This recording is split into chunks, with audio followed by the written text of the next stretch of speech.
कहानी की शुरुआत में हम समुद्र से उठते हुए एक तूफान को देखते हैं, लेकिन आज बारिश पानी की नहीं बल्कि प्लास्टिक और बाकी कचरे की हो रही थी। इस वक्त रोड से गुजर रही एक गाड़ी में हम बारबरा और उसकी बेटी को देखते हैं। ये अजीब सा नजारा देखकर बारबरा ने अपने एक्स हस्बैंड को फोन किया। बर्कली ने फोन उठाते ही उनसे कहा कि तुम लोग जल्दी से वापस आ जाओ, लेकिन आधे रास्ते में वो ट्रैफिक में फंस गए। बारबरा ने अपनी बेटी से कहा कि तुम भागकर बिल्डिंग के अंदर चली जाओ, जो बिल्कुल पास ही थी। बाहर खड़े बर्कली ने देखा कि उसकी बेटी के ऊपर एक एंकर गिरने वाला है। वो तुरंत भागते हुए गया और अपनी बेटी को बचा लिया। थोड़ी देर बाद बारबरा भी आ गई और पूरा परिवार मिल गया। अथॉरिटीज के पास इस अजीब सिचुएशन को रोकने का कोई तरीका नहीं था। सब लोग बस आसमान को प्लास्टिक से भरा हुआ देख रहे थे। समुद्र से बाहर आए कचरे के अंदर टाइटैनिक भी थी, जो 114 साल बाद आखिरकार न्यूयॉर्क पहुंच ही गई। इन सभी अजीब घटनाओं की शुरुआत तब हुई जब कुछ मछुआरे समुद्र में मछली पकड़ने गए थे, पर जैसे ही उन्होंने जाल डाला तो मछलियों के साथ साथ उनके बीच एक समुद्री जीव भी उनकी पकड़ में आ गया। इसके बाद हम बर्कली को देखते हैं, जिसे समुद्र में तेल लीक होने की खबर मिली। उसे ब्रिटिश फौज के साथ मिलकर सफाई का काम करना था। मिशन के लिए जाते हुए वो लंदन से गुजरा ताकि अपनी बेटी करबी को सही सलामत उसकी माँ के पास पहुंचा दे। अपनी बेटी और पिछली बीवी को अलविदा कहने के बाद बर्कली सार्जेंट हेना के साथ एयरपोर्ट गया और फिर मिलिट्री प्लेन में बैठ गया। जल्द ही वो एक खुफिया जगह पर पहुंचा जहां उस समुद्री जीव की डेड बॉडी रखी गई थी। वहां पता चला कि ये जीव समुद्र के किनारे से लगभग 3 मील दूर मिला है। मछुआरों ने जब मॉन्स्टर को जाल से निकलते देखा तो उन्होंने उसे गोली मार दी और उसके शरीर को इंटरनेट पर बेचने की कोशिश की, लेकिन कर्नल ने सही समय पर एक्शन लिया, केस को छुपाया और उस शरीर को खरीद लिया ताकि आर्मी उस पर रिसर्च कर सके। पियर्स कहने लगा कि इस तरह के समुद्री जीवों के बारे में पुराने समय की कहानियों में बताया जाता है। इनकी प्रजाति को होमो एक्वा कहा जाता था। जब साइंटिस्ट ने बॉडी को चेक किया तो उन्हें क्रिएचर के गले के नीचे एक मोती मिला, बिल्कुल वैसा ही जैसा उन्हें पहले मिले हुए स्पेसिमेन में मिला था। समुद्र के नीचे रहने वाले इन जीवों से बात करने के लिए आर्मी ने पहाड़ों में कैंप्स लगाए और एक मशीन से सिग्नल भेजा। अंधेरा होने के बाद जब बाकी लोग सो रहे थे तो मॉर्गन और सैरा को काम दिया गया कि उस होमो एक्वा की बॉडी को गार्ड करें। रात के लगभग 2:30 बजे दोनों को लगा कि कुछ तो गड़बड़ है। अचानक जमीन में पानी भरने लगा और सारा आगे बढ़ते हुए धंसने लगी। मॉर्गन ने उसे बचाने की कोशिश की और हाथ बढ़ाया, लेकिन सारा को किसी चीज ने जोर से नीचे खींच लिया। कुछ ही सेकंड बाद मॉर्गन भी उसी तरह नीचे चला गया। नीचे जाने से पहले उसने मदद के लिए कॉल की, लेकिन बाकी फौजी समय रहते नहीं आए। साथ ही वो बॉडी भी चोरी हो गई थी। तभी अलार्म बज उठा और सारे फौजी उठकर देखने लगे। जनरल जब टेंट में पहुंचा तो उसे मॉर्गन और सारा कहीं नहीं मिले। जब उसने रेडियो पर उनसे बात करनी चाही तो पता चला कि रेडियो तो जमीन के नीचे है। उन मॉन्स्टर के जाने के बाद जमीन फिर से सख्त हो गई थी। जब पियर्स नीचे झुककर चेक कर रहा था तो उसे मॉर्गन का हाथ मिला। उस वक्त बर्कली को समझ आ गया कि उसे बहुत ही खतरनाक मिशन पर भेजा गया है। उसने पूछा कि ये कौन सा जीव है। हेना ने बताया कि उनकी टीम का यही काम है। वो अनजान जीवों से बातचीत करने की कोशिश करते हैं, लेकिन ये होमो एक्वा कोई एलियन नहीं है। वो इंसानों से भी पहले से धरती पर रहते हैं और हजारों सालों से वो समुद्र के नीचे थे, लेकिन अब वो दोबारा से जाग गए हैं और प्लेनेट को वापस लेना चाहते हैं। उस रात आर्मी ने एक होमो एक्वा को बीच की तरफ आते देखा। जनरल ने अपने फौजियों को बंदूकें नीचे करने को कहा क्योंकि वो बात करना चाहता है ट्रांसलेशन डिवाइस की मदद से। पियर्स ने उस क्रिएचर से बात की और उसे एक मीटिंग के लिए बुलाया। वो क्रिएचर बहुत गुस्से में था क्योंकि उसके एक आदमी को मछुआरों ने मार दिया था। इस पर पियर्स ने कहा कि मैंने भी अपने 2 फौजी खोए हैं। इसके बाद दोनों ने एक पीस एग्रीमेंट किया ताकि दोनों गुट एक दूसरे को मारना बंद करें। एग्रीमेंट के बाद भी उस फिशमैन ने कहा कि हमारे लोग छुप छुप कर जीने से थक चुके हैं। उसी पल दुनिया के हर देश में लोग होमो एक्वा को पहली बार सामने आता हुआ देखने लगे। उनका कहना था कि वो इंसानों से पहले से यहाँ पर रहते हैं, ये उनकी भी दुनिया है। दोनों प्रजातियों के बीच में पहली ऑफिशियल मीटिंग लंदन में हुई। इस मीटिंग के लिए वाटरवे नाम का एक ब्रिज बनाया गया जो जमीन और पानी को जोड़ता है। जब सब लोग अपनी जगह पर पहुंच गए तो केट ने इंजीनियर्स को वाटरवे शुरू करने का आर्डर दिया। होमो एक्वा के साथ साथ 3 और बड़े अजीब से जीव आए थे,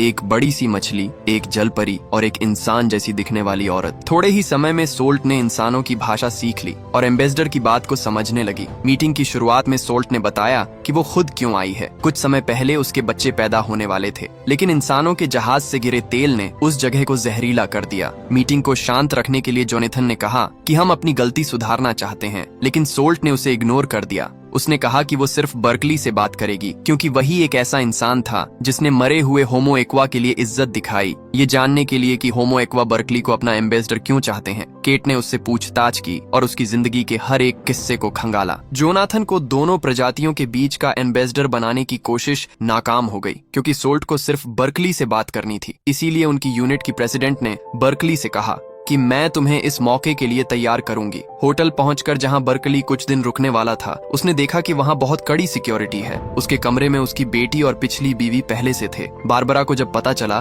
कि बर्कली को होमो एक्वा के साथ नेगोशिएशन के लिए चुना गया है तो वो चौंक गई। उधर केट ये सोच रही थी कि अगर लड़ाई छिड़ी तो वो क्या करेंगे। फिर तय किए गए समय पर बर्कली होमो एक्वा के साथ मीटिंग करने गया। शुरुआती बातचीत के बाद सोल्ट ने कमेटी के लोगों से थेम्स नदी का एक गिलास पानी मांगा। एजेंट्स तुरंत उठकर पानी लेने गए। जैसे ही पानी का वो गिलास कमरे में आया, बर्कली ने वो गिलास सोल्ट को देने की कोशिश की, लेकिन सोल्ट ने कहा कि ये पानी तुम्हारे लिए है। ये सुनते ही बर्कली हिल गया। उसे समझ नहीं आया कि क्या करें। पानी पीने की बजाय वो एक स्पीच बोलने लगा जो स्क्रीन पर लिखी हुई थी। लेकिन जब सोल्ट ने कहा कि मुझे ये रटी रटाई स्पीच नहीं चाहिए, तो एम्बेसडर ने स्क्रिप्ट छोड़ दी और कहा कि पानी और मिट्टी का गंदा होना इंसानों की बेवकूफी का नतीजा है। अपने लोगों की गलती मानते हुए बर्कली ने कहा कि इंसानों ने धरती को बर्बाद किया है, लेकिन अब वो नुकसान सुधारना चाहते हैं। ये सुनकर सोल्ट ने कहा कि मुझे तुम पसंद आए। उस रात होटल के कमरे में बर्कली ने अपनी बेटी को आते देखा और समझ गया कि उसे नींद नहीं आ रही। सच ये था कि उसे अपने पिता की चिंता हो रही थी। जब बर्कली ने देखा कि उसकी बेटी ज्यादा ठीक सी नहीं लग रही, तो उसने कहा कि कल मैं तुम्हें वापस घर भिजवा देता हूँ ताकि तुम यूं होटल में फंसी ना रहो। ये सुनकर कर्बी ने कहा कि मैं अपने पापा के पास ही रहना चाहती हूँ। अगली सुबह उनकी तीसरी मीटिंग के दौरान बर्कली ने बताया कि दुनिया के सारे देशों के लीडर्स ने क्लाइमेट साइंटिस्ट और प्राइवेट कंपनियों से बात की है और हम समुद्र की गंदी हालत को सुधारने का प्लान बनाने की कोशिश कर रहे हैं। नंबर्स और डाटा के हिसाब से ये नतीजा निकला है कि साल 2065 तक हम पोल्यूशन को 50% कम कर सकते हैं। लेकिन जब सोल्ट को पता चला कि सिर्फ 50% पोल्यूशन कम करने में 40 साल लगेंगे, तो उसने इस प्रपोजल को बिल्कुल नकार दिया। उसने कहा कि रोज हमारे लोग तुम्हारी लापरवाही की वजह से मर रहे हैं। सोल्ट ने कहा कि हमारे लोग ठीक से देख सुन भी नहीं पा रहे, उन्हें परेशानी हो रही है, तुम लोग बहुत पोल्यूशन कर रहे हो। इस बात पर बर्कली को लगा कि बोल तो ये बिल्कुल सही रही है। उसके पास माफी मांगने के अलावा कोई ऑप्शन नहीं था।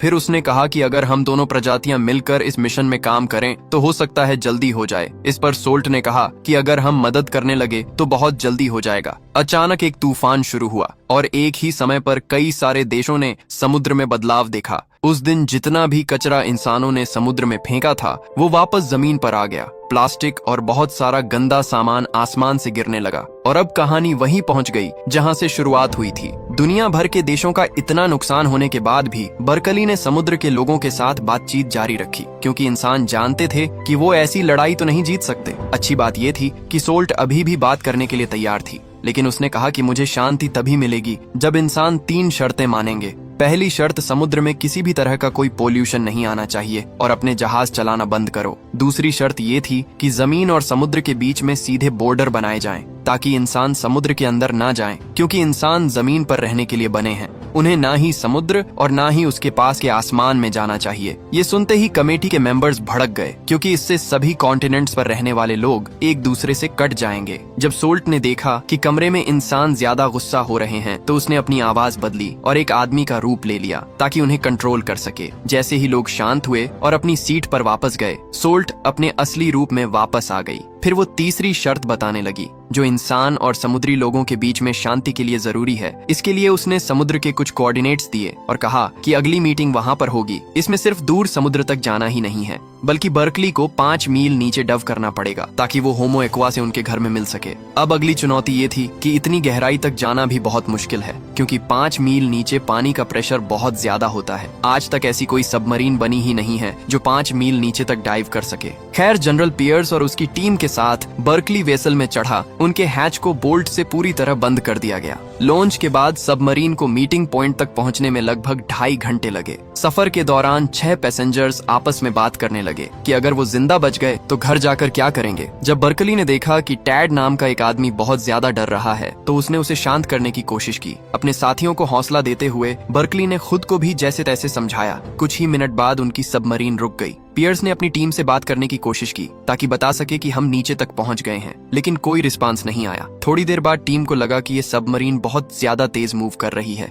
लेकिन किसी को समझ नहीं आया कि हो क्या रहा है, क्योंकि सतह से उनका संपर्क पूरी तरह टूट चुका था। बाहर के प्रेशर को चेक करते हुए मिन को एहसास हुआ कि यहाँ का प्रेशर बिल्कुल जमीन जैसा है, जो होना पूरी तरह से नामुमकिन है, क्योंकि कायदे से तो वो 5 मील नीचे हैं। अचानक से सबमरीन हिली और सारी लाइटें बंद हो गईं। जिसके बाद सब ने ऑक्सीजन मास्क पहन लिया। जब हैच खुला तो सब हैरान रह गए क्योंकि पानी सबमरीन के अंदर आया ही नहीं। इसीलिए उन्होंने बाहर निकलने का फैसला किया। बाहर जाकर उन्होंने देखा कि वो एक गुफा के अंदर है जहाँ का टेम्परेचर भी 28 डिग्री सेल्सियस है और हवा में ऑक्सीजन बहुत है। जब टीम इस जगह को देखकर हैरान हो गई तब सोल्ट सामने आई। उसने बताया कि तुम पहले इंसान हो जो इतनी गहराई तक पहुंचे हो। इस एनवायरनमेंट को खास उनके लिए ही तैयार किया गया है जहाँ पानी की एक बूंद भी नहीं होती। इसका मतलब समंदर के अंदर भी वो लोग बिना किसी दिक्कत के सांस ले सकते थे। इसी वजह से सोल्ट उन सब से उनके हेलमेट को उतारने के लिए कहती है, जिस पर पहले तो सभी लोग काफी ज्यादा डर रहे थे, मगर बार्कले को सोल्ट के ऊपर पूरी तरह से भरोसा था। इसीलिए अब भी जब सोल्ट उसके हेलमेट को उतारने के लिए आती है तो बार्कले उसे मना नहीं करता। और सच में वो हेलमेट उतारने के बाद भी वहाँ पर आराम से सांस ले पा रहा था। तब उसको देखकर टैड को छोड़कर बाकी सभी लोग भी अपने हेलमेट को उतार देते हैं और सोल्ट मीटिंग कंटिन्यू करने के लिए सभी लोगों को गुफा के थोड़ा सा अंदर लेकर जाती है।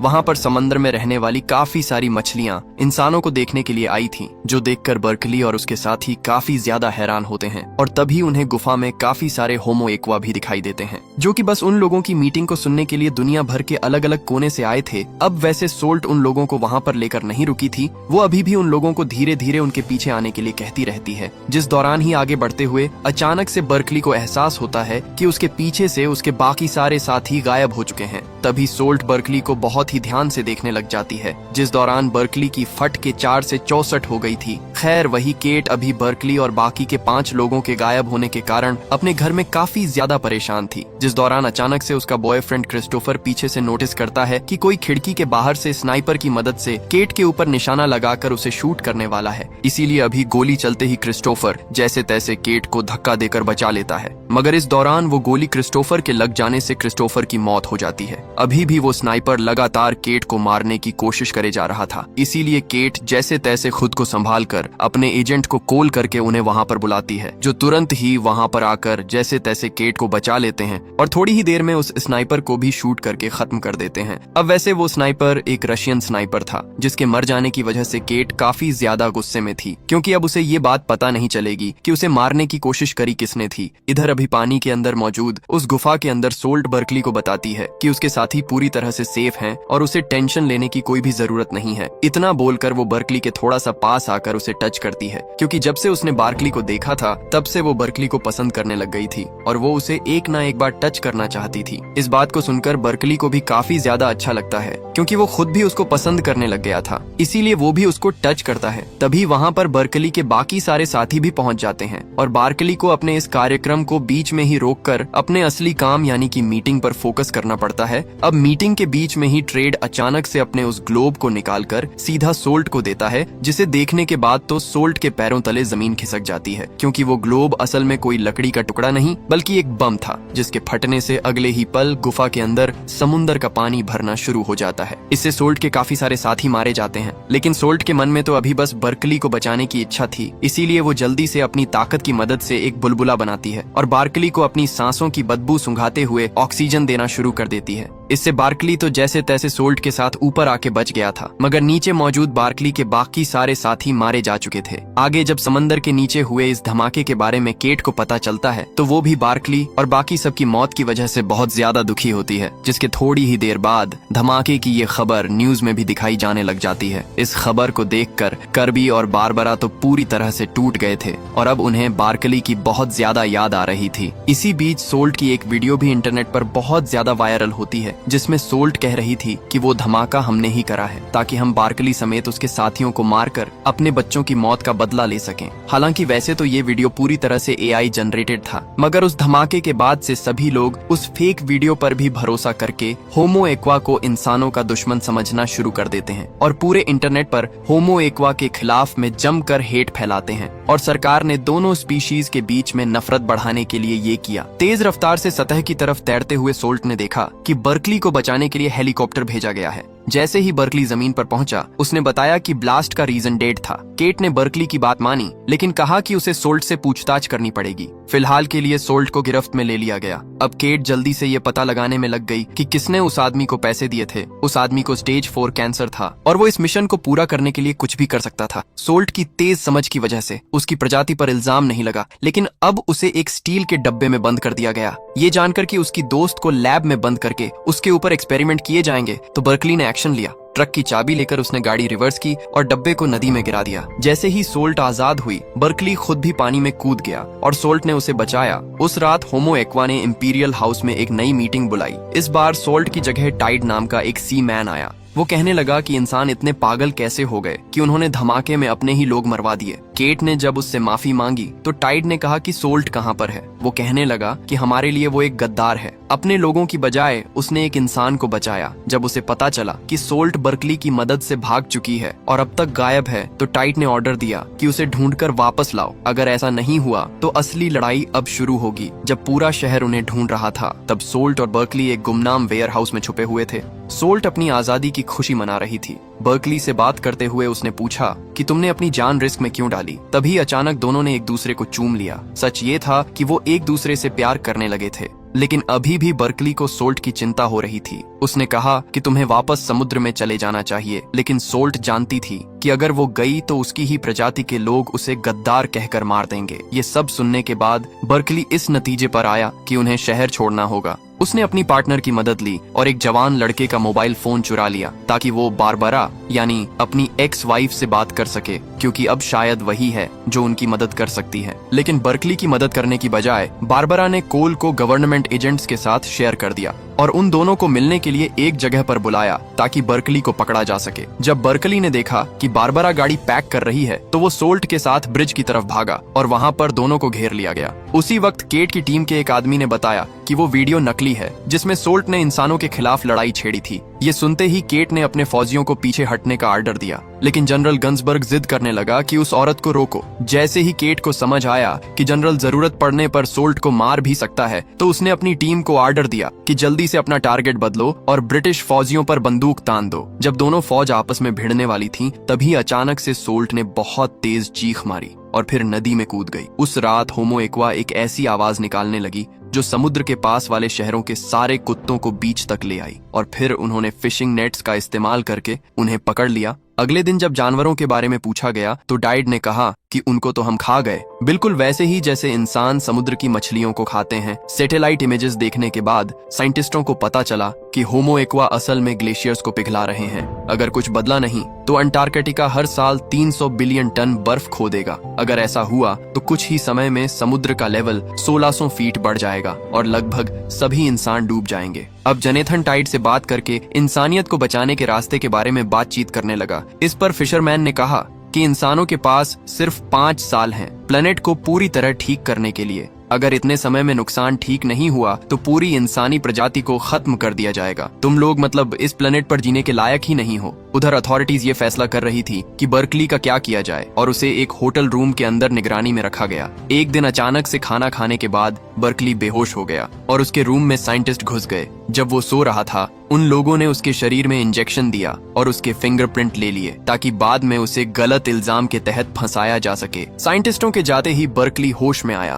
और चुपके से बीच की तरफ गया, इस उम्मीद के साथ कि शायद सोल्ट मिल जाए। सूरज उगने के बाद फिश वुमेन सामने आई और बर्कली भागकर उसके पास गया। ये जानकर वो खुश था कि वो जिंदा है। उसके साथ भागने की बजाय सोल्ट ने उससे कहा कि टाइड के साथ नया एग्रीमेंट मांगो, वरना उसके लोग पूरी इंसानी प्रजाति को बर्बाद कर देंगे। इतना कहकर सोल्ट ने जाने की बात की। जाने से पहले उसने बर्कली को किस किया और समुद्र में वापस चली गई। बर्कली तुरंत गेट और उसकी टीम के पास गया ताकि टाइड को मैसेज भेजा जा सके, लेकिन अफसोस कोई जवाब नहीं मिला। कुछ दिन बाद दुनिया भर के कोस्ट पर लाखों की तादाद में होमो एक्वा की लाशें मिली। टेस्ट करने पर पता चला कि वो लोग एक बीमारी से इन्फेक्ट हो गए थे, जिससे पानी में सांस लेने वाले उनके गिल्स बंद हो गए और वो डूबकर मर गए। हैरानी की बात ये थी कि सिर्फ होमो एक्वा पर असर हुआ था, बाकी सारे समुद्री जीव बिल्कुल ठीक हैं। ये सुनकर केट इस नतीजे पर पहुंची कि शायद ये इंसानों का बनाया हुआ कोई वायरस है और उसे अफसोस हुआ कि वो पहले समझ नहीं पाई। उस दिन केट की टीम को समुद्र की गहराई से मदद का सिग्नल मिला और अब बर्कली को दोबारा से मीटिंग के लिए बुलाया गया।